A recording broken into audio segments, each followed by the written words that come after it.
I was halfway through mowing the lawn when I saw her stomping up the sidewalk like she was ready to declare martial law. Margie, 60-something. Blonde bob that probably hadn't moved since the Reagan administration. She was the self-appointed queen of our HOA here in Fairview Pines, never elected, never asked for, just showed up to the meetings one day and started bossing people around. And for reasons I still don't understand, the board let her. She marched right onto my property like she owned it, clutching that stupid clipboard like it gave her divine power. Patrick, you know full well your wife can't be wearing military gear in a residential area. I saw her in Camo, camouflage. Just walking around like this is a war zone. I shut off the mower. Margie, she was unloading camping gear from the truck. She had just gotten back from Fort Garrison. She's in the Army, that's her uniform. Well, it's alarming, she snapped, her eyes getting wide like she'd just spotted Bigfoot. I don't care if she's in the Navy SEALs. She can't walk around here like that. It's intimidating to residents. I raised a brow. She's Army, not Navy. And that's not how this works. Just then, my wife Geneva walked out of the garage with our duffel bag slung over her shoulder, still in her camo fatigues, sunglasses on, boots dusty. She looked like she'd just walked out of a war movie, and she kind of had. Geneva's Special Forces. Not the kind that brags about it either. That's why no one in the neighborhood really knew. Margie's jaw dropped. Oh my, this is unacceptable. She whipped out her phone. I'm reporting this. I'm calling the police. You've got a potential armed threat in a residential zone. Geneva paused and tilted her head. Are you calling 911 on me for wearing my issued uniform? You're frightening the neighborhood. Margie barked into the phone. Yes, police. There's a woman in military camouflage walking around looking very suspicious, possibly armed. Yes, I'm with the HOA. Geneva looked at me deadpan. She's going to regret that, I nodded. Yup.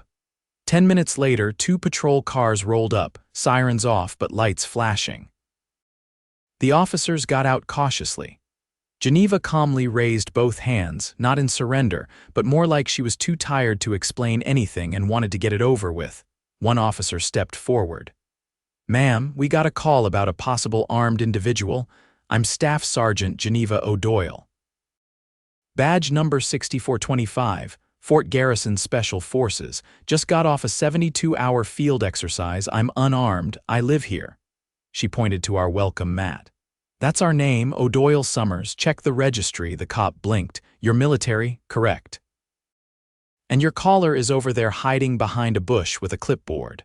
Margie popped out like a prairie dog, waving her phone. She's dangerous. She was wearing boots with tread. The officer turned to her.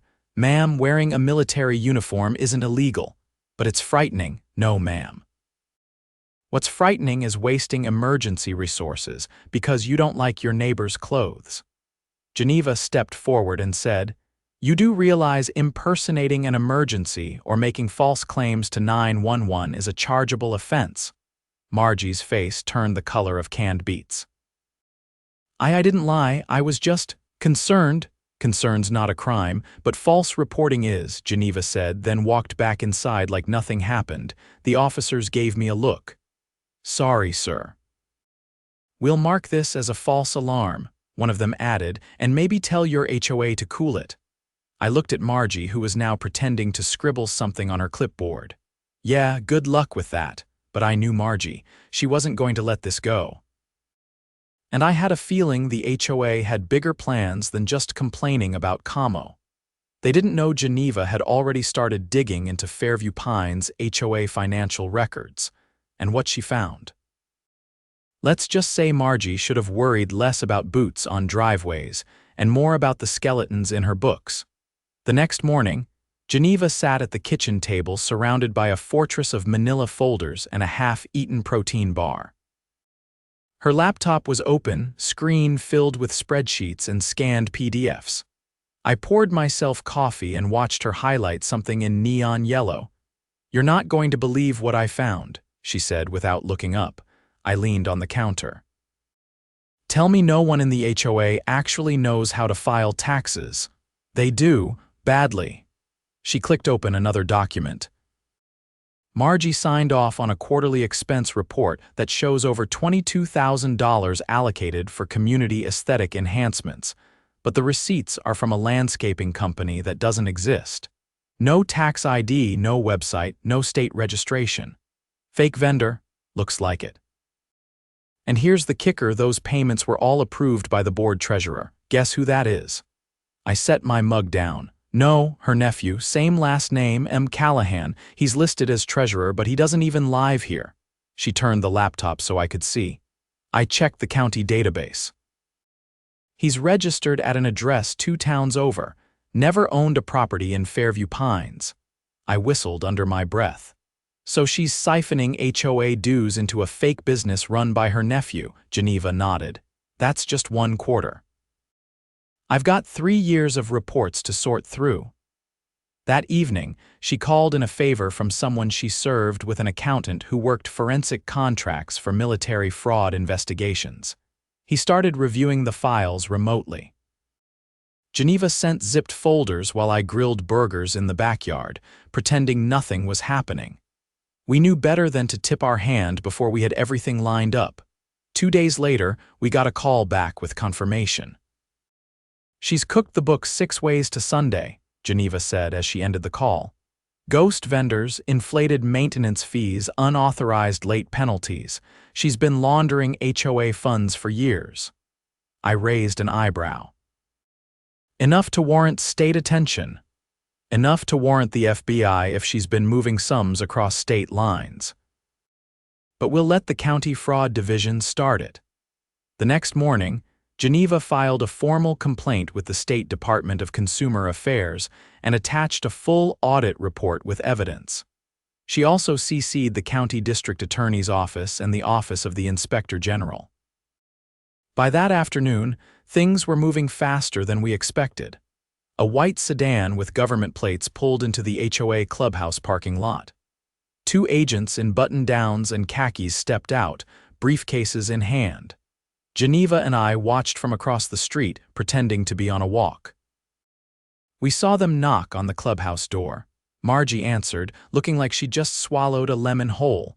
One of the agents handed her a folder. The other began reading from a document while pointing to the HOA's security camera above the door. Margie's face went slack. Then she stepped back and tried to close the door. One of the agents blocked it with his foot. That afternoon, an email went out to all homeowners calling an emergency HOA meeting for the next evening. The subject line read, "Urgent governance discussion, mandatory attendance." We showed up early and took seats near the back. The room filled fast.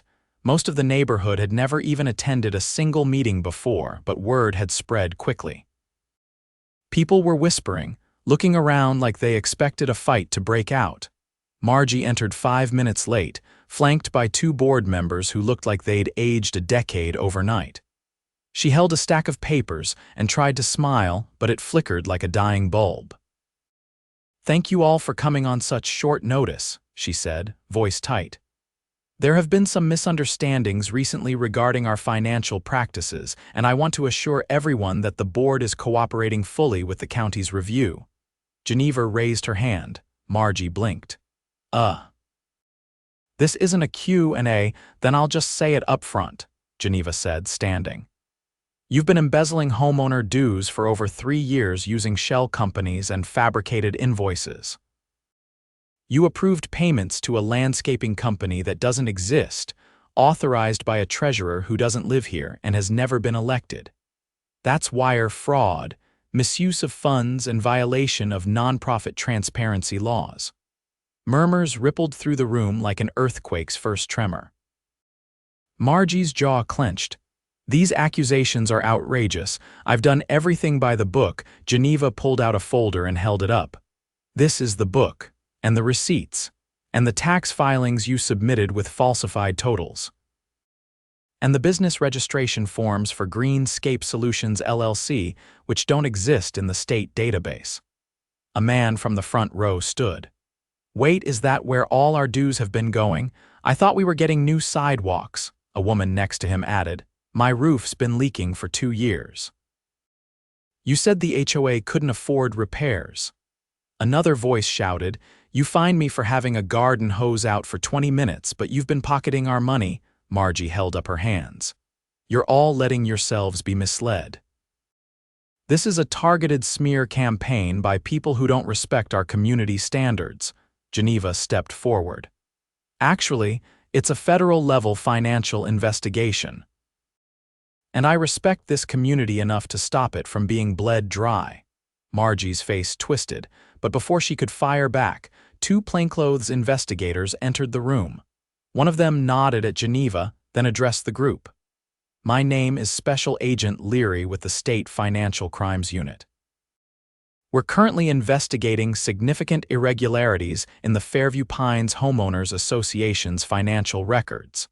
We'll be conducting interviews with board members and reviewing all transactions from the last 5 years." The room fell completely silent.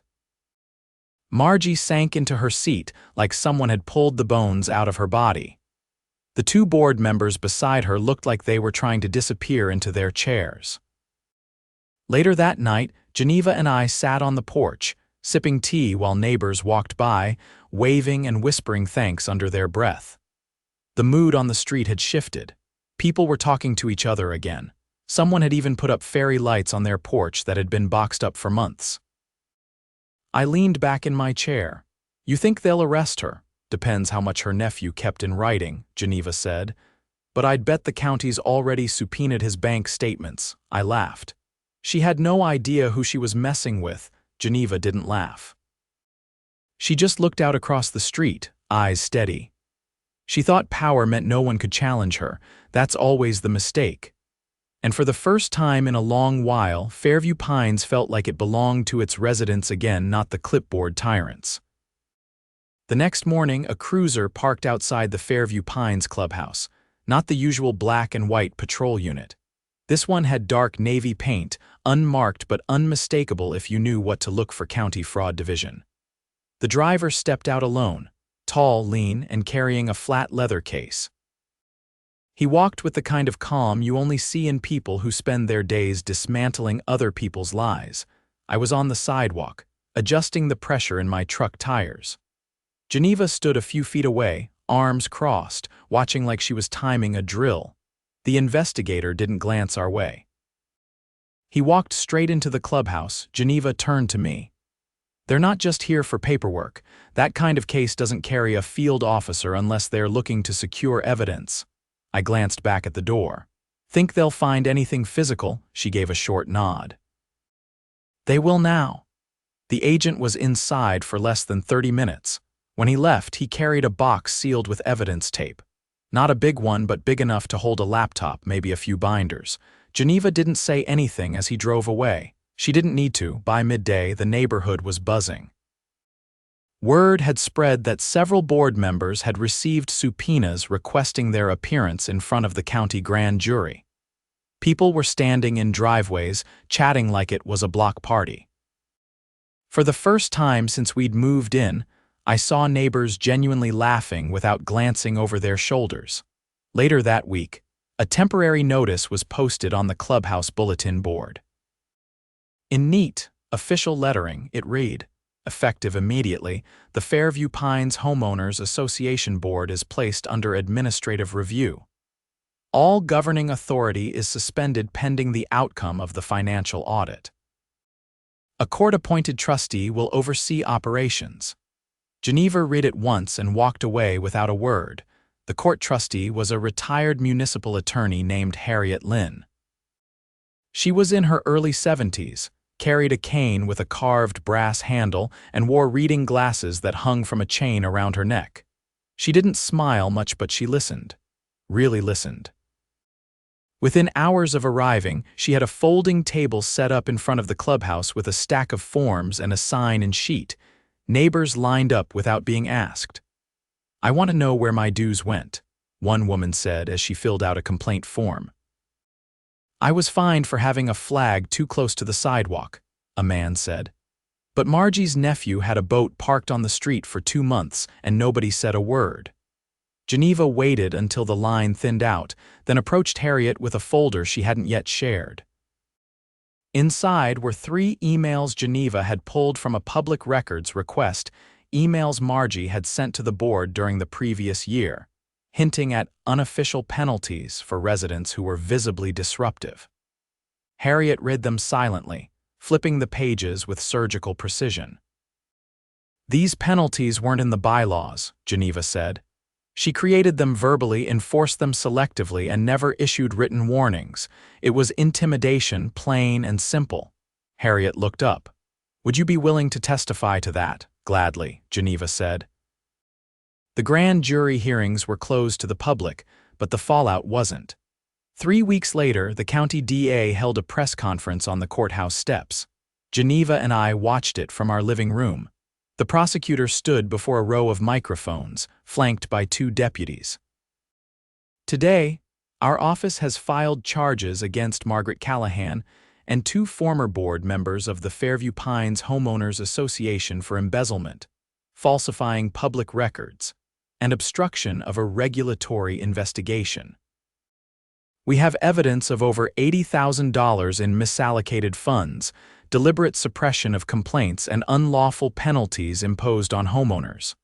Additional indictments are expected. Geneva turned off the TV. Think they'll offer her a plea? I asked. She won't take it, Geneva said. People like her can't admit guilt. She'll drag it out until the last possible moment and then fold. She was almost right. Margie didn't show up for her arraignment. The court issued a bench warrant. A week later, she was picked up in a motel 2 counties over trying to pay cash for a room under a fake name. Her car was packed with 3 suitcases, a shredder, and a locked file box. The county sheriff opened it with a crowbar. Inside were HOA documents from as far back as 15 years ago, none of them digitized. None of them ever disclosed. Among them were contracts with a defunct construction company that had supposedly repaired the clubhouse roof in 3 separate years, none of which had ever been inspected. That's when state auditors got involved. They traced the payments to a shell corporation registered under a P.O. box in a neighboring zip code. The listed owner, Margie's ex-husband, who had declared bankruptcy 6 years prior and hadn't lived in the state since. The charges tripled overnight. At the next community meeting, the first one held under Harriet's oversight, we gathered on folding chairs in front of the clubhouse. The mood was cautious but hopeful. Harriet stood calmly at the front, clipboard in hand. "This neighborhood has been through a storm," she said, "but you're still standing, and that counts for something." She laid out her plan for temporary operations, no fines without photographic evidence and a witness signature. All dues held in escrow until a new board was elected. Monthly public audits, and every homeowner would receive a full ledger of past financial activity going back 10 years. A man in the 3rd row raised his hand. "When can we vote in a new board?" Harriet smiled, not warmly, but like she finally saw a path forward. 60 days. "And I expect it'll be the most watched election in Fairview Pines history." Geneva leaned over to me. "You should run," I laughed. "You're the one who burned it all down. You should be president." She shook her head. "I don't need the title. I just wanted it clean." After the meeting, people lingered. Someone brought out a cooler. A few kids started drawing chalk murals on the sidewalk. For the first time, HOA didn't feel like a threat. It felt like a neighborhood again. A few days later, Geneva received a letter. It was from the county prosecutor's office, thanking her for her assistance in the investigation. Enclosed was a formal acknowledgement of her contribution to the case and an invitation to speak at a community justice forum later that year. She read it once, tucked it into a drawer, and said nothing. Instead, she spent the afternoon helping a neighbor trim a tree that had grown over their fence line. No clipboard, no threats. Just a ladder, some gloves, and a quiet conversation that didn't need to be about anything at all. Fairview Pines still needed work. The sidewalks were cracked, the signage was faded. But now nobody was afraid to talk about fixing it, and Margie, she was denied bail. The court considered her a flight risk. Her trial date was set for the fall. By then, the neighborhood would have a new board, new rules, and a new sense of who really held the power, not the ones with clipboards, the ones who stood up and said, "No more." By the time the new board elections were scheduled, Fairview Pines had become a different place. People who used to keep their heads down now showed up to community volunteer days. Kids rode bikes down the street without their parents worrying if they'd be written up for sidewalk loitering. And more than one neighbor walked up to Geneva with quiet gratitude, some for what she did, others just happy to finally speak freely. The HOA clubhouse, once Margie's fortress, had become neutral ground. Over the past few weeks, the court-appointed trustee Harriet Lynn had held open workshops on fair governance, budget transparency, and residents' rights. Attendance was standing room only. Nobody wanted another Margie. The candidate forums were civil but tense. 4 homeowners ran for chairperson, including a retired postal carrier, a high school civics teacher, and a small business owner who ran a landscaping company. Geneva didn't run, despite strong nudging from a dozen residents. She said her job had been to clean house, not decorate it, but she did help the candidates prepare. She reviewed their platforms, flagged vague promises, and even taught them how to spot fake invoice tactics. She trained watchdogs, not followers. Election day was quiet, and the results were posted within 24 hours. The new board was a clean sweep. Not a single person associated with the old regime made it onto the panel. One of the first things they did was vote to permanently dissolve the discretionary fine committee, the same one Margie once used like a personal hit squad. That should have been the end of it.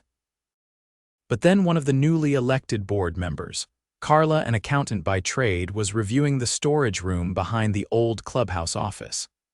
She came across a locked filing cabinet wedged behind discarded folding chairs and empty paint cans. It had no key, but she noticed pry marks around the handle.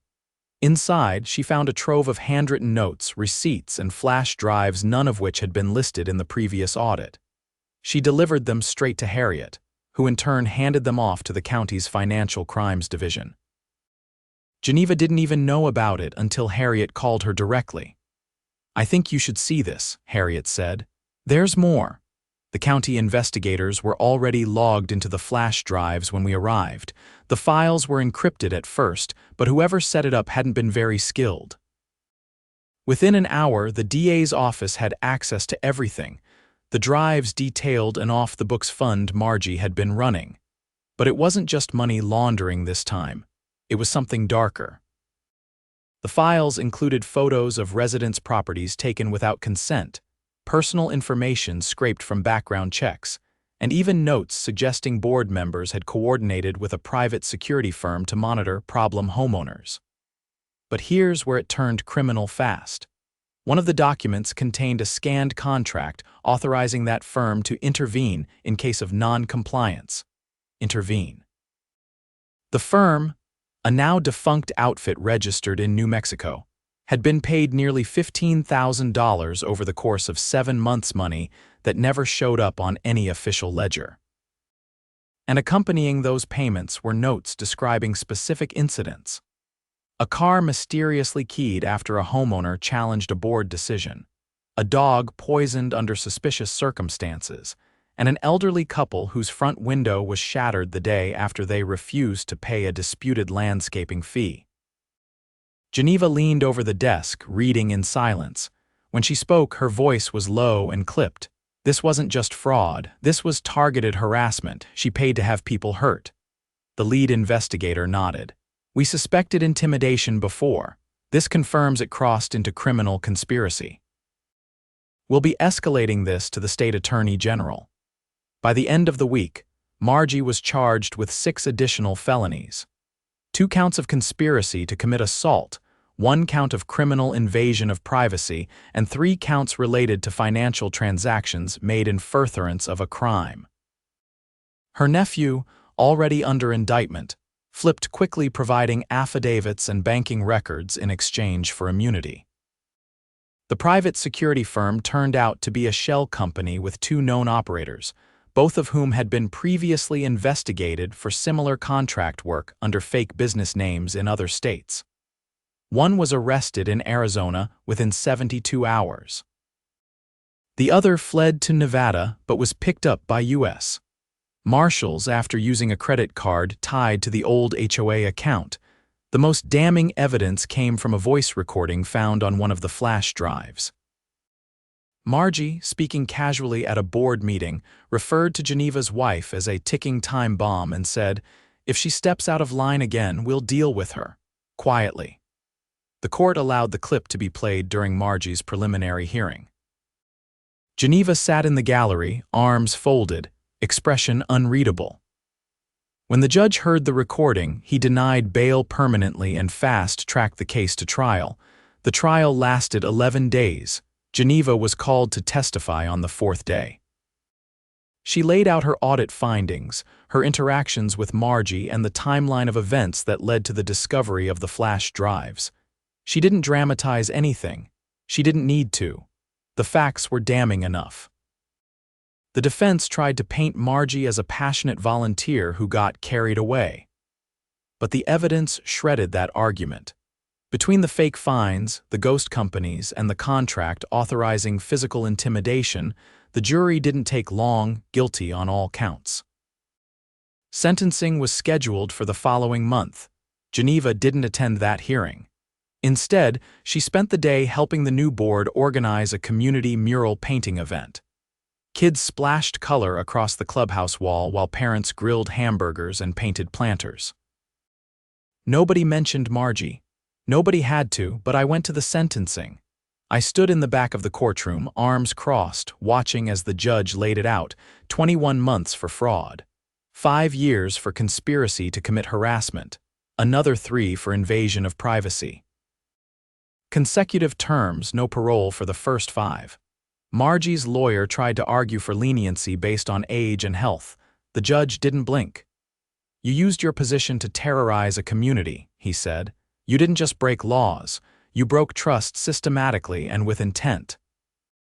This sentence reflects the seriousness of that betrayal. Afterward, I walked outside into crisp air. For the first time in almost a year, the neighborhood didn't feel like a trap. It felt like home. 2 weeks later, a new sign went up at the entrance to Fairview Pines. Simple, hand-painted letters on reclaimed wood. "Fairview Pines, a community, not a corporation." Underneath it, a smaller plaque read, "Governed by the people who live here." One afternoon, Geneva and I were planting rosemary in the front yard when Carla stopped by. "We're updating the bylaws," she said. "Adding a clause that requires all board meetings to be recorded and posted within 24 hours. Also, any decision about enforcement or fines has to be voted on publicly." Geneva wiped her hands on a towel. "That's good." "Keep it honest," Carla hesitated. "We were also thinking of naming the new community garden after you." Geneva shook her head. "Name it after everyone who showed up. I didn't do this alone," Carla smiled. "We'll call it Resilience Garden." "That work?" Geneva looked out at the growing row of green shoots. "Yeah, that works." That night, we sat on the porch, watching the streetlights blink on one by one. A couple of kids were drawing chalk hopscotch grids in the road. Somewhere down the block, someone was playing an old guitar. I leaned over. "You ever think we'd get here?" Geneva tipped her head back against the chair. "I knew we'd get somewhere better. Just didn't expect it to feel this peaceful." And for the first time since the day Margie marched up our driveway with her clipboard and her manufactured outrage, the quiet didn't feel like the calm before the storm. It just felt like quiet, real, earned, and ours.